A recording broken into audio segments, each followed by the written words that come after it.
बाहेरून आलेले झोपडपट्ट्या बांधतात आणि फुकटची घरं घेऊन जातात। मुंबईच्या लोकसंख्येत बाहेरून येणाऱ्यांची संख्या जास्त।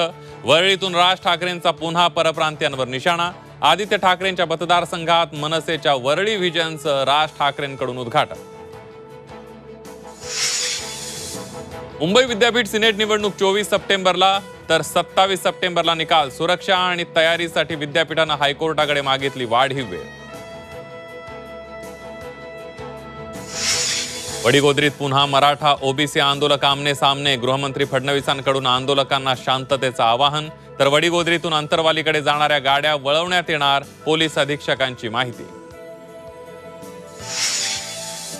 कुणाच्याही आंदोलनाला आमचा विरोध नाही, मात्र इथे येऊन ताकद दाखवू नका, जरांगेंचा हाकेंना इशारा। भुजबळ धनगर मराठ्यांमध्ये भांडणं लावत असल्याचाही आरोप। विधानसभेपूर्वी शरद पवारांची मोठी खेळी। राष्ट्रवादी काँग्रेस पक्ष आणि घड्याळ चिन्हाचा निकाल लागेपर्यंत अजित पवारांना नवं नाव द्या, नवं चिन्ह द्या, शरद पवारांच्या पक्षाची सुप्रीम कोर्टात मागणी।